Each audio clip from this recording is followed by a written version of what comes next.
Hello, everybody, and welcome back to another edition of the Sports Frenzy podcast. Phil Penarski here, joined by two familiar faces, but not at the same time. We've got Andy McDonald and AJ Evans joining us on today's show. Dean Holsworth is out today, but we still have a really awesome show planned for everybody today. Of course, we're going to be spending a little bit of time talking about the big college basketball matchup happening at the end of the week between the Michigan Wolverines and the Michigan State Spartans. We'll also spend a little bit of time talking about the NBA trade deadline, but let's first start talking about the NHL trade deadline, more specifically as in regards to the Detroit Red Wings.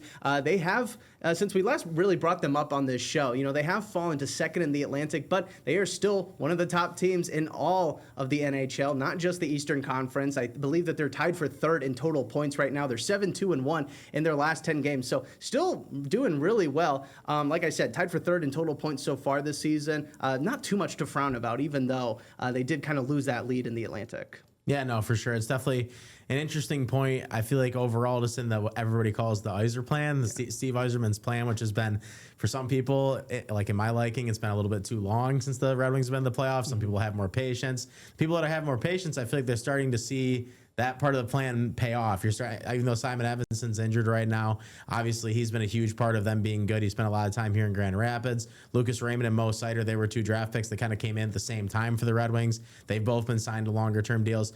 So I guess the point that I'm trying to get at is a lot of these guys that were like the kids, they're starting to get to be, NHL players. Right. Like they're the adults in the room, as some people would say. And I guess the question that's kind of looming over with the Griffins doing as well as they have so far this year and the record that they've been able to present and clearly all the talent that they have flowing down there.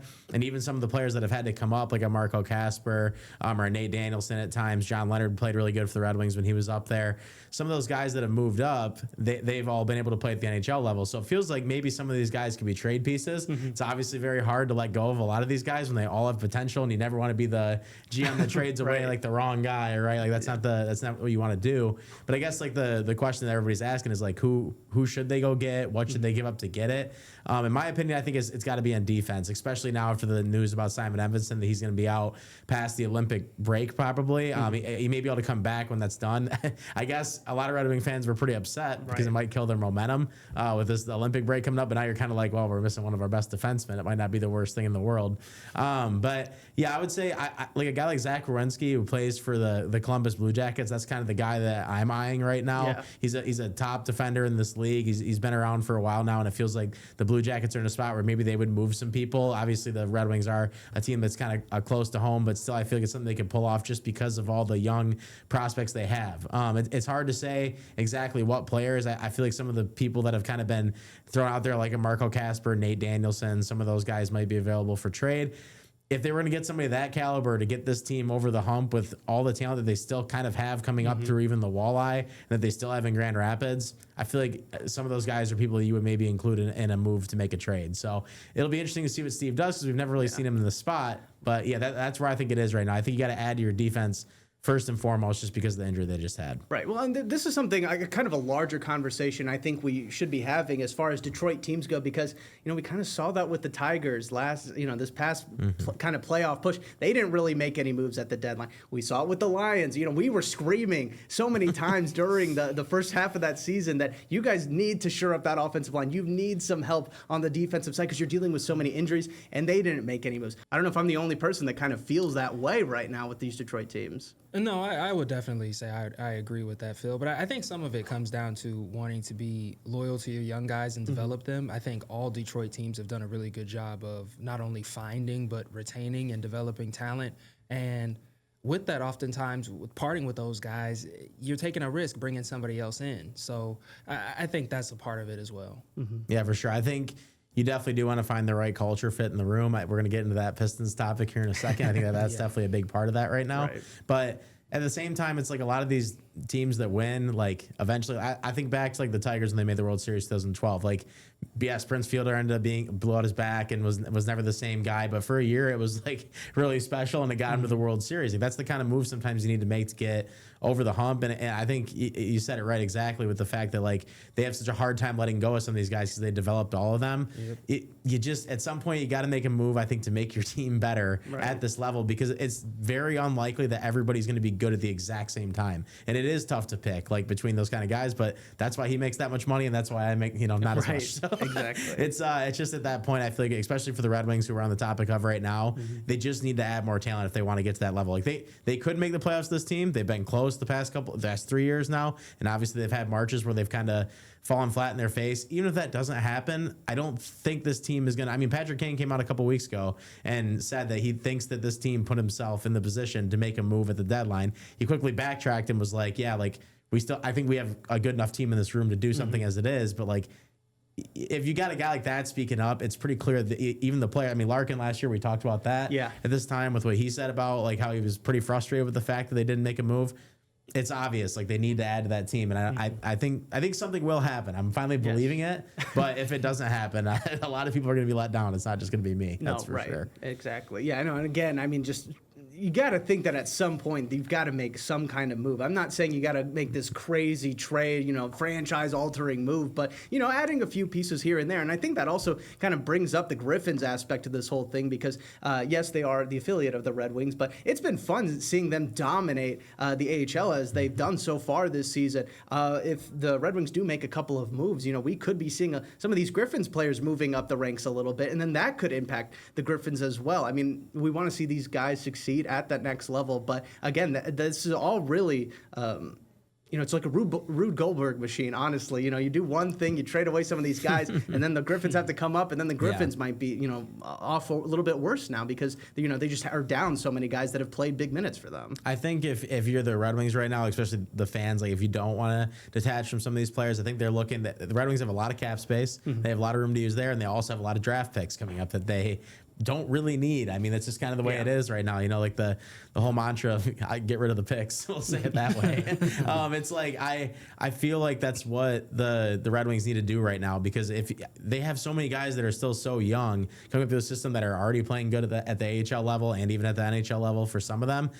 Get rid of the draft picks. Get rid of that kind of stuff if you can. Maybe you have to throw in one player, and that's unfortunate. Right. But if you have to get rid of one guy out of all these centers and wings and so much talent that they have coming up to their system right now, even a couple of defenders right now have been looking really good in Grand Rapids. I just think that you have to make that kind of move right now because when else is going to be the time? Exactly. All right. Well, again, the NHL trade deadline is set for next Wednesday, but next Thursday is the NBA trade deadline, and AJ and I spent quite a bit of time on the latest episode of NBA, which you can find right now on Wood TV Plus as well, talking about some big names that could be on the move there in the NBA. We didn't talk too much about the Pistons. We're saving that for next week's episode, but let's talk a little bit about the Pistons following the latest news that Giannis Antetokounmpo of the Milwaukee Bucks is definitely looking to get moved before the trade deadline. That was reported by Shams Charania a little bit earlier on this Wednesday when we're recording this. We might all feel a little bit differently, or maybe we all feel the same about Giannis coming to Detroit. Obviously, the idea of Giannis in a Pistons uniform is cool, especially if you kind of pair him up with like a Cade Cunningham. But the way the Pistons are playing right now, the amount of players you probably have to give up, or the amount of picks you'd probably have to give up ahead of a really loaded draft class to get Giannis, I don't know. I'm a little cautious about that. I'm not sure how you guys are feeling. AJ, I kind of know maybe a little bit about what you're thinking as far as making the crazy move of trying to get Giannis in Detroit. Yeah, I mean, the idea itself is really cool, but I think a lot of people are just forgetting about the fact of all you have to do to get him here. Right. Like, it doesn't make sense. At this point, outside of Victor Wembanyama, I'm not sure there's another player on this earth that you should or would be willing to trade 5 or even 4 first-round draft picks for. That's a lot. And you're essentially cratering your future for a risk. So I think the Pistons have done an excellent job. Like we talked about, all these Detroit teams, they do a really good job of developing talent. Today, I think the Pistons need to do their best to hold on to it. At the trade deadline, to be completely honest with you, I don't think they need much. I think getting a solid rotational player is probably the most that they need to do. But as far as this roster goes, you have a lot of guys on cheap, inexpensive rookie deals. That is as good as you can ask for. Some of these guys are going to require big extensions coming up in the next few years, but you don't have to make a move right now. You can keep these guys and see how good you can be in the next couple of years. So I don't think trading for Giannis or any other big star is worth compromising your young core right now. For sure. I see that point like 100%. I think that it is hard to get rid of some of these guys, especially that I mean, the Pistons winning their defense right now. That's what they've been winning every night, it almost seems like. I think the one thing at least I've tried to be careful with is I don't want to fall like too victim of the moment, because the East is what it is right now. Like, I mean, it is very bad. It is soft. I mean, I do think that's a lot of the reason why the Pistons have as good of a record as they have. I feel like if they were playing over in the West, it would obviously be a little bit different of a story. And I think this is like, right now, this is kind of the Pistons' time. So I do, again, I'm kind of on the same boat as I was with the Red Wings. I do want to see them make some kind of move. I don't know if it's for Giannis because of what you mentioned, AJ. It's just it's a lot of picks to give up. That's like I feel that's the issue with trading for somebody that big. But this league, for the most part, besides when you get a team like the 04 Pistons, and maybe this version of the Pistons is going to be like that, not the same team, but like a team that isn't supposed to get to the finals and wins it, or if they do get to the finals, they're maybe not favored. Like, obviously OKC would be favored right now if that was how far it went. Maybe they get lucky and win it, but I do feel like those top teams in that division would probably beat them in a 7-game series right now. So I would like to see them get more shooting if they could at the deadline. I think that's kind of, because right now if Duncan Robinson's off, it feels like they have a tough time making a lot of 3-pointers, and that gets them in trouble in some games. So I wouldn't mind seeing them move somebody. I guess the question for me that I kind of interested to see what your guys' opinion is like, what if you had to move one player with some draft picks to get, I don't know, somebody like maybe like a Lauri Markkanen, or just somebody that can shoot a 3-pointer and maybe present some size as like a stretch 4 type player, who would you be most comfortable with like giving up as a part of it, so you didn't have to give up maybe so many draft picks? I think for me, it would definitely probably be Tobias Harris, just given the fact that he's on an expiring deal. I know some people have mentioned Ron Holland. I'm not really a fan of trading Ron Holland right now. I think his jumper is coming along fine. I think he's super athletic, and I think he's steadily gotten better. I can see his confidence growing game by game. And yeah, I mean, I think Tobias makes the most sense. I don't even really want to attach a pick, though, because I think the league is at a point now where it's rewarding teams for drafting well and keeping those guys together. You referenced the Thunder. The Thunder have done a phenomenal job drafting, and they're going to continue to be able to keep the guys that they have, because they can always offset the cost of keeping those guys with getting rotational players who are on these cheap rookie deals. So if you trade 4 of your first-round picks, well, you don't have guys you can add to your rotation through the draft for the next 4 or 5 summers. You'll have to go out and get somebody who may command more than what their market value is actually worth. So I really want to see them hold on to as many picks as they can, because I think this is the best time to do so. But at the same time, if they did have to part with somebody to get some more shooting, I'd be okay with that. But I don't want to see them take a big swing yet. I think you have a really solid young core. Try and keep these guys together for as long as you can. And if you are going to trade Tobias, trade him for somebody who brings in some of the same traits that he has. He's a good leader. He's somebody you can trust. And I don't know if you guys saw last night's game. He came up clutch again for the Pistons. Right. So he's the kind of guy that you're going to want on your side when the playoffs get rolling this spring.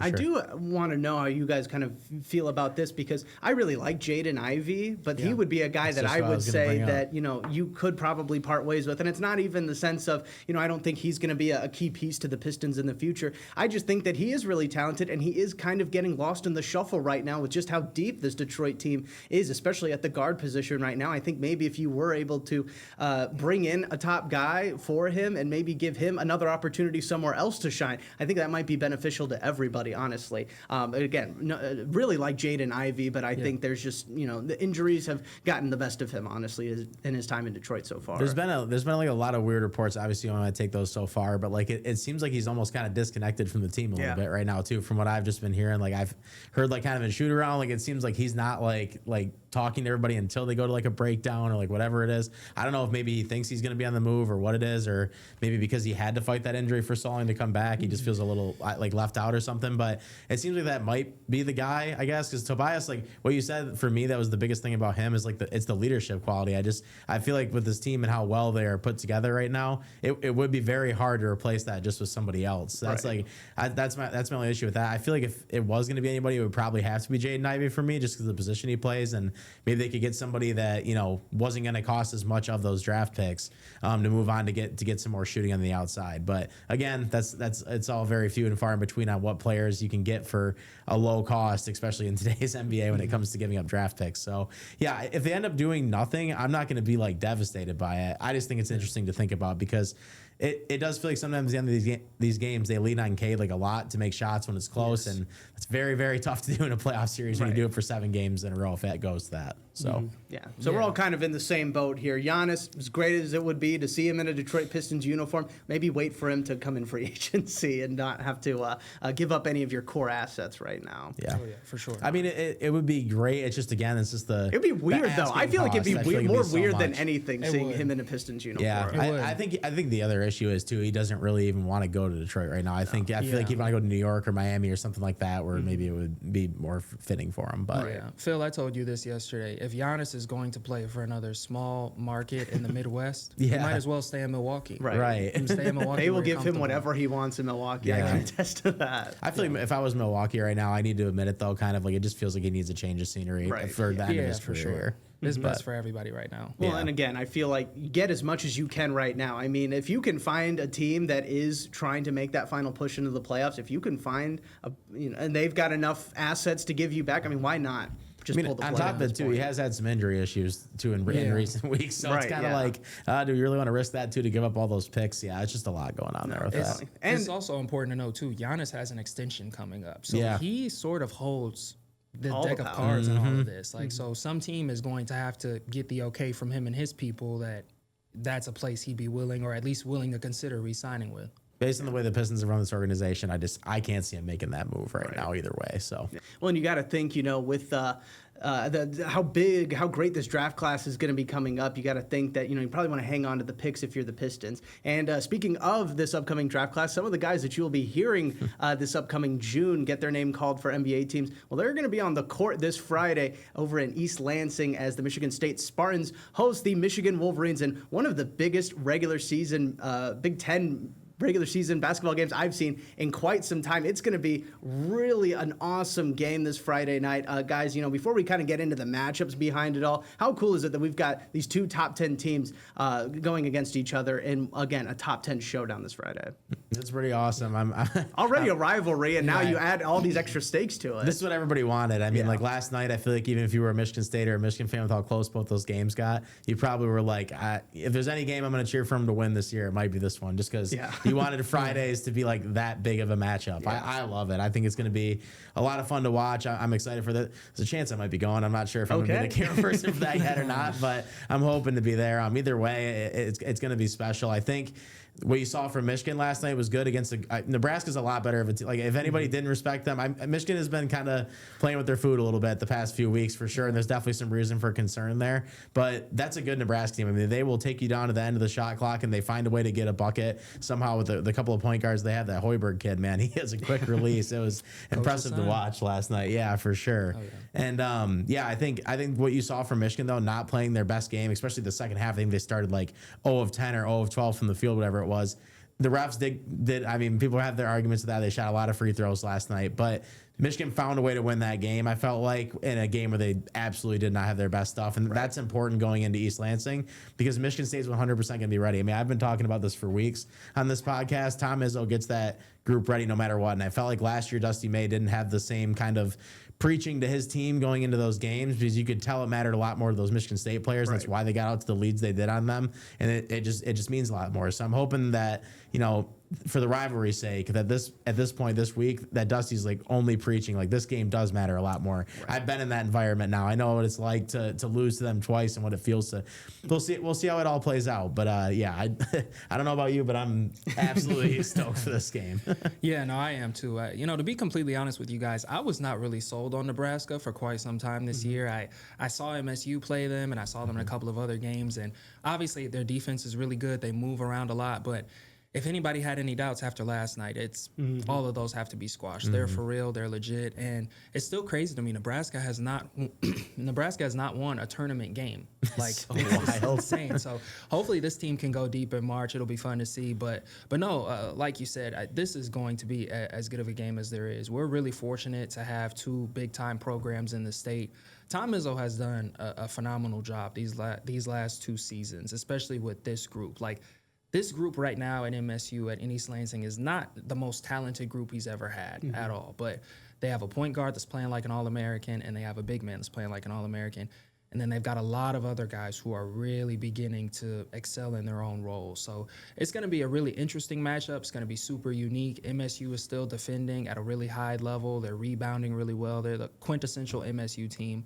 But Michigan has a variety of weapons too, and they've been phenomenal this year. Like you said, they've been caught playing with their food a little bit at times this season, but they're big time. They got so many weapons. So I'm just excited to see what it all comes down to. But I think this is going to be a very, very close game. Yeah, I think with Michigan, it's just they've had to learn how to play in the half court. Like teams finally started learning that they can't just let them run on them because they have so many players that can play at the next level right now that all these games are winning by 30, 40 points. It was just fast break after fast break after fast. Like it was just over and over again. It seemed like Michigan could kind of just do what they wanted. The Big Ten's more physical, and teams have found a way to slow them down, and it's definitely hurting them right now. And I don't think they're going to shoot 21 free throws against Michigan State. I don't think they're going to get the same kind of calls. So it's going to be interesting to see if they can keep making that adjustment, because last night it was every possession for Nebraska. They were bringing that shot clock down as far as they could, and then they could get back on defense because they made so many buckets. And at Michigan State, I feel like is going to be even better at doing that than Nebraska is. I feel like in the second half, Nebraska got cold and wasn't just making threes that they were pulling up off of like ball screens off the key. It was kind of crazy with the threes that Nebraska was hitting in the first half last night.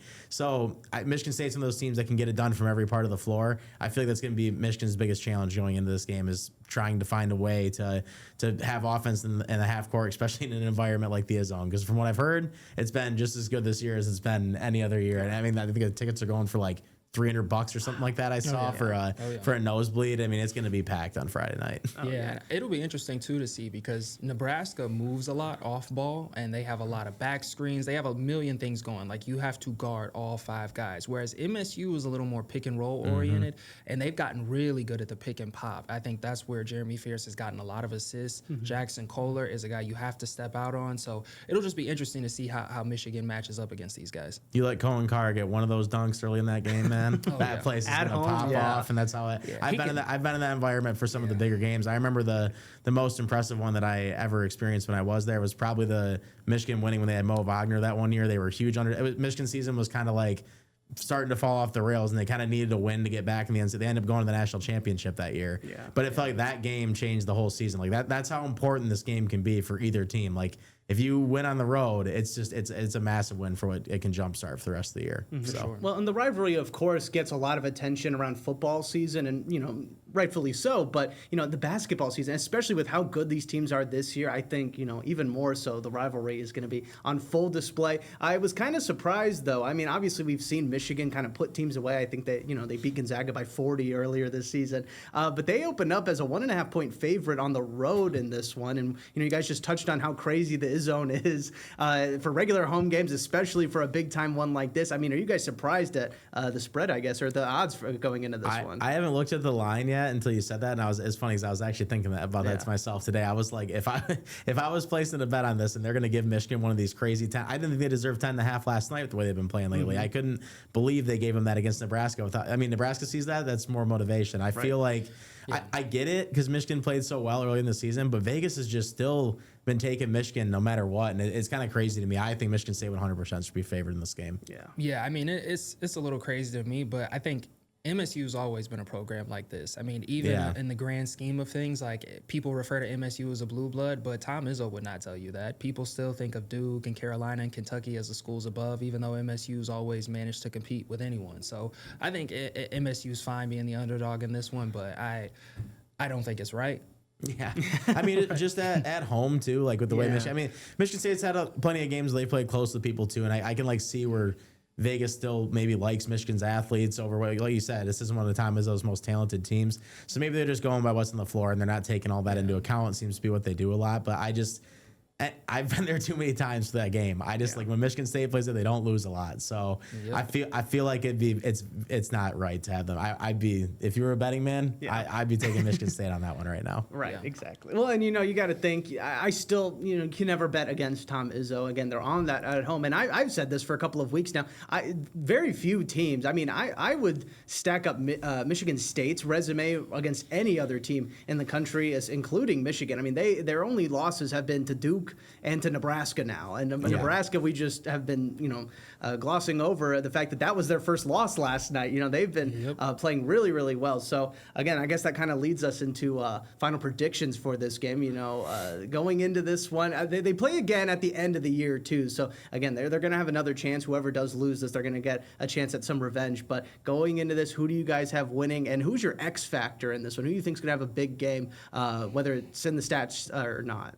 I think it's Michigan State. I've seen too much lately from what I feel like on Michigan's side that I just don't like. That I feel like going in this environment and playing this game. I think them beating Nebraska was big the other night, and this game will stay closer because of that. But I feel like at the end of this game, Michigan State puts it away with the guys in place. There's a couple guys playing this probably for their last time against this team. I feel like it's too important to Michigan State, and they get it done. I mean, do you want a final score? I feel like I will take just the winners. I'd say Michigan State. It's hard to say exactly who will be hot or not, but yeah, I'd say Michigan State takes this one. Yeah, I think MSU comes out with this one as well. My X factor is probably going to be Kurtang. He's kind of had an up and down year this season, but when he's on, he is as good of a shooter as there is on this roster. So I think if he's able to make some shots, MSU will be able to come away with a victory in this one. I think Jeremy Fears, Jackson Kohler, they're going to do what they do best. Cohen Carr is going to break free. He'll get a couple dunks, but I think if they can get Kurtang or Devine or even Trey Fort going, one of those guys could win MSU the game. It's going to be an awesome game. I'm just so excited. Just the atmosphere alone is going to be worth watching. So, again, that's happening on Friday night. It's going to be a great game. We'll have highlights, of course, right here on Wood TV following that game. Well, we still have just a few minutes left. Obviously, we now know who's going to Super Bowl 60 in just a few weeks. It's going to be a great game as Drake May, Mike Vrabel, and the New England Patriots will take on Sam Darnold, Kenneth Walker, and the Seattle Seahawks. Fun fact, and I have to say it every time we mention Kenneth Walker. Went to high school with him. No big deal. Went to the same high school. Didn't go to high school with him, but went to the same high school. Hey, Phil, where did he go to school? MSU, actually. Well, he went to Wake Forest, actually, and then went to MSU. People forget about that. So let's talk about this. We'll spend some more time when Dean's back next week about the game ins and outs and everything like that. But, AJ, while we've got you here, we've got to get your prediction for this game. We never get to talk about football on NBA, so now that we have you here, I mean, have you really kind of picked a winner yet? Or are you kind of just thinking about it right now? I mean, who do you think is going to come out on top in Super Bowl 60? I think the Seahawks are destined to win this one, man. I got to tell you guys, I was the biggest Sam Darnold fan for a while. I was really high on him, and then when it didn't work out in New York, I still was optimistic he'd be able to turn his career around. When he got to Carolina, I was still hopeful. And as you guys know, it didn't work out in any of those spots. And obviously, J.J. McCarthy ended up hurt. And he made the most of it, and he has not looked back since. His story is pretty remarkable, man, and I think it's another sign for so many NFL teams to not give up on young quarterbacks just when things go south. But I think the Seahawks are destined to win. They're just playing at such a high level right now. K9 is doing his thing. I think Seattle's going to win the Super Bowl. Yeah, I think if New England does win this game, I think we're in trouble for a long time again. If you don't like the Patriots, how unfair is it that they're back already? Well, it's unfair because of the run they had to get there too. I mean, I'm sorry. Like when you're talking like we've been talking about this obviously every week. The Denver having that home field advantage was my whole point. And then of course, they lose not only they lose their starting quarterback, but it was basically whoever got the last field goal before that snowstorm started just wins the game. And that's what happened. I mean, the Chargers, they haven't been able to do anything in the playoffs for years. Justin Herbert, not a big game quarterback in my opinion. And then obviously C.J. Stroud just did his best job helping. That defense is so good for Houston, but he just gave them every chance they could to score from a short distance. So it's got to be Seattle that wins this game. It is really cool with Sam Darnold. I mean, if you're a Minnesota fan right now, I can't imagine how you feel. It's got to be one of the craziest things I've ever heard of in sports. But Vikings fans or Jets fans? Because you got to think the Jets drafted him thinking he'd be doing this for them. Definitely Vikings. I would say Vikings 100%. At this point, Jets fans don't care about anything anymore. Yeah, no, it's he has thrown the 6th most interceptions in the NFL. He's not JSN's been a huge part. I feel like he should almost be considered for an MVP with how well he's been playing this year. But I mean, they just have all the pieces in the right place. It's funny when you guys mentioned Kenneth Walker to me, because all I can think to myself is in fantasy how frustrating that was this year if you owned him in either one of them, because they just played Charbonnet the whole time. Kenneth Walker is the better running back in that situation. Can't believe in the playoffs it's shown too when they've played him. So maybe they just did it right by saving him for this point. But he's been great. I just can't see a way that the Patriots are able to keep up on offense with what they've been able to do. Maybe we're not giving enough credit to the Patriots defense because it has been very good, but it's just that schedule is so weak. It's one of those things where I need the prove it thing, I think, again, to see it. And the Bears, as much crap as I gave them, they almost did find a way to win that game, leading up to this. So they could have maybe made it, and their schedule wasn't very strong, in my opinion. Who knows what New England actually is, but if they do win this game, I think we're in a lot of trouble. So I'll take Seattle. I got to. All right, sounds good. All right, well, again, we'll talk a little bit more about the Super Bowl next week when Dean Holsworth is back. But I want to thank AJ for filling in for Dean. He did a great job, I think. And, Absolutely. Again, if you want to see more of AJ, be sure to check out NBA, which you can find right now, right here on Wood TV Plus, or also on our website, woodtv.com. I want to thank both AJ and Andy for stopping by on this latest edition of Sports Frenzy. We'll see you again next week.